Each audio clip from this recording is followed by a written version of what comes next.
Olá, meu nome é Bruno, eu sou instrutor do Núcleo de Educação Permanente do Cisurjoeste SAMU 192. E nesta videoaula você irá assistir a segunda parte sobre a aula de abordagem inicial e manejo clínico de pacientes com suspeita ou confirmados de Covid-19. E aí nós vamos pensar no fluxo de atendimento desse indivíduo sintomático respiratório quando ele chega nas unidades, quando ele chama o resgate. Então tem um protocolo do Ministério que ele é mais voltado para atenção básica em saúde, mas é um protocolo que está bem organizadinho, que eu acho que dá para aplicar em outros cenários, que é como nós vamos discutir aqui, em todos esses cenários de entrada do paciente. Então a primeira coisa é pensar no acolhimento, nessa triagem inicial, fundamental, e aí utilizar o fast track, que é o acolhimento inicial e os atendimentos clínicos até chegar na conduta em si. Identificação precoce do caso suspeito, avaliar o que esse paciente tem de comorbidade, idade e clinicamente no momento, para eu poder classificá-lo em termos de risco ou de gravidade e tomar uma conduta adequada. E para isso eu preciso ver o que eu tenho de equipe. Se eu tenho agente comunitário de saúde, se eu tenho um recepcionista administrativo que vai receber primeiramente esse paciente, ou se é o técnico ou auxiliar de enfermagem, ou se é o próprio enfermeiro e o médico. Diante do recurso que tem, organizar esse fluxo é fundamental. E, logicamente, sem largar a mão da biossegurança, que é fundamental nesse momento, pensando em doença contagiosa e que está se espalhando. Próximo. Bom, no primeiro acolhimento, que no serviço de saúde vai ser recepcionista, ou agente comunitário de saúde, ou um auxiliar, essa pessoa que vai identificar o paciente respiratório sintomático. Então, essa pessoa identificou o paciente sintomático, o que vai fazer? Medidas imediatas para evitar a disseminação do vírus. Máscara facial no paciente. Ambiente separado. Se é possível, eu estou na unidade de saúde, chegou o indivíduo sintomático, eu vou colocar a máscara nele e vou colocá-lo em um ambiente separado dos demais pacientes com outras doenças, com outras queixas. Além disso, eu vou priorizar nesse primeiro atendimento os idosos, aqueles que têm doenças crônicas, gestantes e puérperas. As pessoas sintomáticas também eu posso priorizar aquelas que têm a idade mais avançada ou que sejam gestantes. Vamos passar? Bom, então aqui um exemplo desse próprio documento do Ministério, é um formulário muito simples, em que eu vou fazer a identificação do paciente, o motivo da procura e tem sintomas respiratórios, sim ou não? Se tiver, máscara cirúrgica no paciente, ambiente separado, direcionar para o atendimento. Próximo. Bom, na sequência, pode passar? Isso. Na sequência, ele vai ou ser avaliado por um técnico de enfermagem ou por um enfermeiro, e aí vamos ver o quê? Vamos ver outros detalhes clínicos desse paciente, a história, seus sinais vitais, temperatura, frequência cardíaca, e aí é importante ver a frequência respiratória e, se tiver disponível, ver a saturação de pulso, saturação de oxigênio. Seu estado geral, se tem algum sinal de instabilidade. Se tiver, o paciente está muito taquipneico, o paciente está hipotenso, aí rapidamente nós vamos acionar a equipe médica, o médico que está ali na unidade, para poder estabilizar esse paciente, providenciar alguma remoção, alguma coisa assim. Próximo. E o enfermeiro ou médico, aí depende da unidade, do cenário, se na ambulância está com médico ou não, se na equipe de saúde naquele momento o médico está presente ou não. Nós vamos avaliar o quê? Se o paciente tem as comorbidades, as doenças de base, cardiopatia, pneumopatia, as doenças renais, os medicamentos que estão em uso, suas alergias e algumas questões recentes de tratamentos e cirurgias. E a notificação, nesse caso, é fundamental. E aí os fluxos de notificação estabelecidos aí pelo Estado, pelo Ministério, a notificação atualmente pelo REDCAP, enfim, essa questão. Próximo. Bom, a partir dessa avaliação clínica, o acolhimento, a avaliação do técnico, a avaliação do enfermeiro, do médico, nós vamos classificar esse paciente.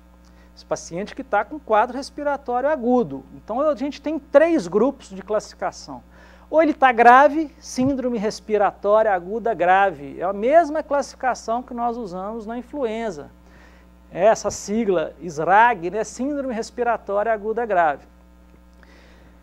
Esse paciente é um paciente grave, vamos ver o que nós vamos fazer com ele, é mais até fácil de saber o que nós vamos fazer com ele, nós vamos encaminhar para a internação.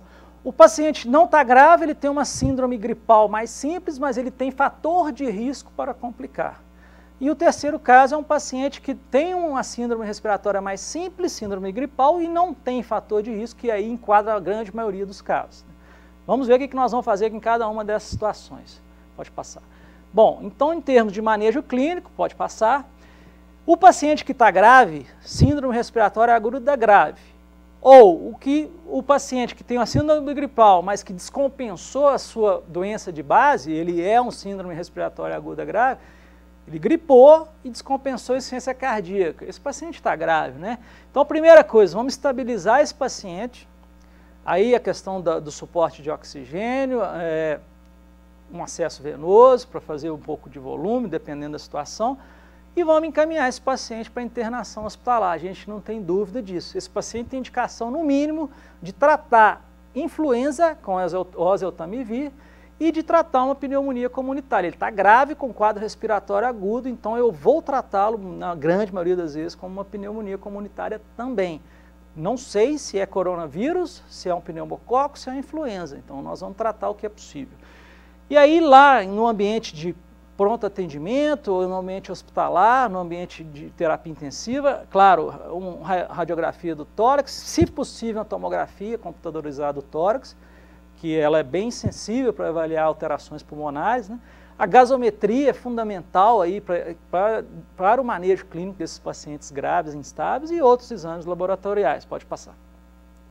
Bom, o outro grupo, né, não está grave, ele está com uma síndrome gripal, né, simples, sem complicações maiores, mas ele tem fator de risco para evoluir com gravidade. Por exemplo, gestante, puérpera, idade menor ou maior, né, principalmente acima de 60 anos, a população indígena, ou se tem comorbidades, mas essas comorbidades não estão descompensadas, elas estão compensadas. Esses pacientes, eles precisam ter um manejo um pouco diferente, lembrando da influenza. Então, pode passar, tem um protocolo de tratamento da influenza, em que nós vamos tratar esses pacientes com oseltamivir. Mesmo ele estando bem, ele vai para casa, ele vai ficar em casa, mas ele tem indicação de tratar influenza. Além disso, eu vou prescrever sintomáticos, lembrar de evitar o ibuprofeno, né, derivados, porque tem alguns estudos mostrando que houve pior evolução em quem usava ibuprofeno, somente na França, isso foi observado. Não está muito certo, mas a OMS já emitiu um alerta para evitar esse medicamento. Esse paciente ele tem uma indicação de isolamento domiciliar por 14 dias, formalmente. Além dele, os seus contatos também têm indicação de isolamento domiciliar. Isso foi a portaria do Ministério que eu citei, do dia 20, ainda está em implantação no país todo, né? Mas a indicação bem objetiva e clara na portaria é isolamento do caso suspeito e dos seus contatos intradomiciliares por 14 dias. E monitoramento e acompanhamento, isso é o que o pessoal às vezes está esquecendo, né? Esse paciente precisa ser acompanhado no mínimo a cada 48 horas, inclusive os seus contatos, para observar se eles não vão apresentar sintomas, né? Porque eles foram potencialmente expostos ao vírus. Próximo. Então, só lembrando quais são, bom, já passei, agora a síndrome gripal sem fator de risco, que é a maioria dos casos. Esses pacientes nós vamos tratar com sintomáticos, evitando o ibuprofeno e fazer o isolamento domiciliar 14 dias do paciente e dos seus contatos, né? Precisa então manter também esse monitoramento, assim como nos casos anteriores, né? A única diferença então, o paciente estável, síndrome gripal, ele tem fator de risco, eu vou tratar para influenza e vou ter um monitoramento clínico mais rigoroso. Se ele não tem fator de risco, eu não vou tratá-lo como influenza, não tem indicação do oseltamivir, mas vai fazer o isolamento domiciliar igual o outro, 14 dias. Próximo. Só uma pincelada no diagnóstico, pode passar. Hoje, então, a gente tem ainda o que nós temos para hoje, né? É o SUAB nasofaríngeo e orofaríngeo. É uma técnica muito simples de coleta, né? Um cotonete comprido, que eu vou colher a secreção lá do fundo do nariz e do fundo da boca. Essa secreção ela é colocada no meio de cultura e transportado para o laboratório de referência, né? Pelo SUS vai para Belo Horizonte, FUNED, Fundação Ezequiel Dias, alguns laboratórios particulares, né, estão fazendo essa coleta e processando essa amostra. É um exame de biologia molecular, uma PCR. Hoje, o que nós estamos recomendando? Por quê? Porque está com pouco kit, né? Os kits, a coleta ela está sendo reservada para casos graves, hospitalares, síndrome respiratória aguda grave, ou profissionais de saúde que estão na linha de frente e que adoecem, começam a desenvolver sintomas, eles também têm a indicação de fazer esse exame. Um detalhe aqui só, que o governo federal agora anunciou, né, ontem, a aquisição de novos exames sorológicos, que vai ter uma discussão na aplicabilidade deles, e outros exames de biologia molecular também, testes rápidos, né, porque aí a facilidade logística e de aplicação e de coleta são muito mais simples, né, a gente espera que melhore bastante essa questão. Próximo. Bom, o mais importante aqui em termos de saúde ocupacional, né, que nós estamos na linha de frente, atendendo, fazendo atendimentos domiciliares nas unidades, são as medidas de biossegurança, né. Vamos ver aqui então só alguns detalhes. Higienização das mãos não precisa falar.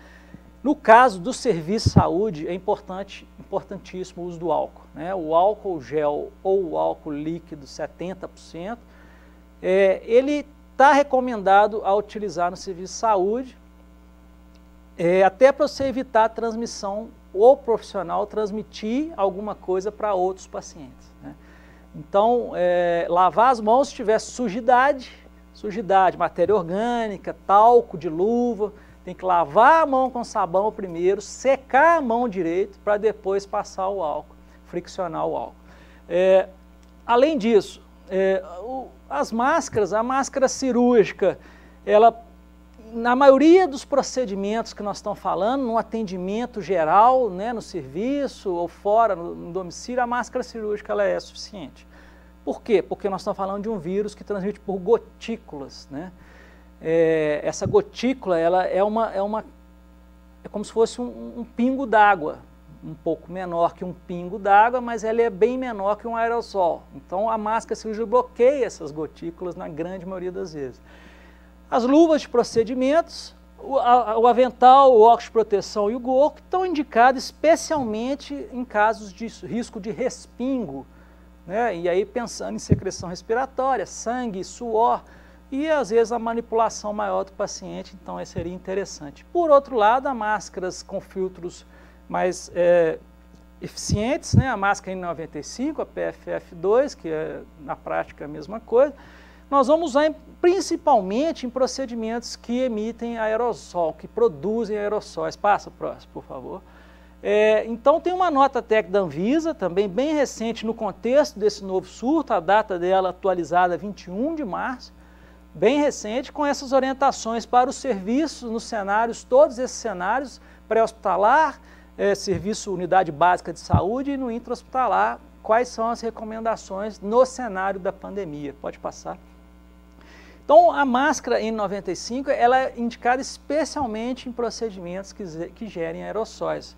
E aí nós estamos falando de intubação e extubação traqueal, aspiração de vias aéreas, a broncoscopia, a micronebulização, a ressuscitação cardiopulmonar e a coleta do SUAB, do exame do SUAB em si, ela também pode gerar um pouco de aerossol, está recomendado fazer a coleta com esse tipo de máscara. Então nós estamos vendo aqui algumas situações que dentro do contexto de cada setor, de cada serviço, vai ter que ser discutido.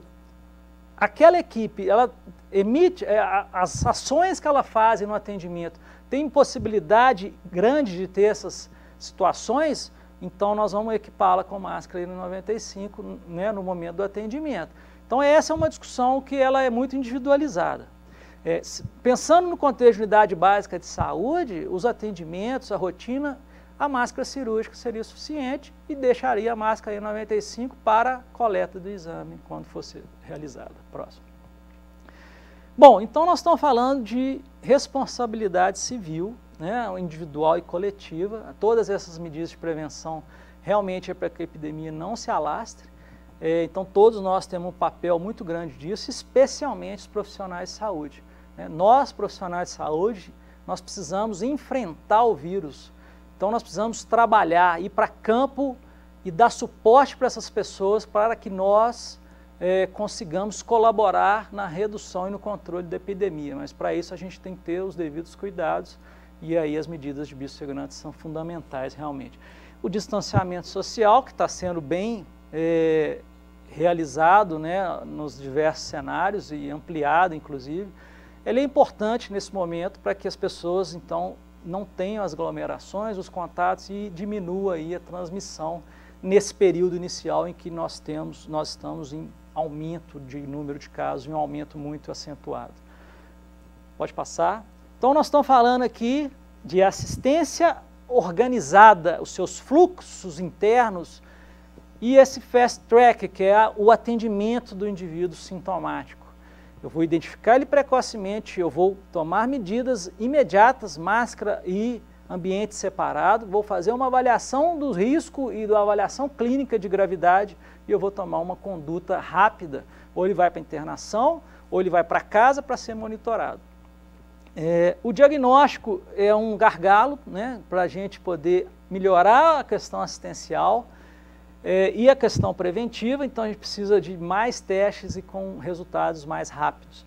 E as medidas de controle individuais e coletivas que estão sendo implantadas e agora, nas próximas fases dessa epidemia, o monitoramento dos casos ele vai ser fundamental para evitar que essa doença se espalhe. Pode passar. Muito obrigado, é isso que eu tinha para falar hoje. O meu e-mail eu deixo à disposição, gusrocha@ufsj.edu.br, para discutir casos e situações.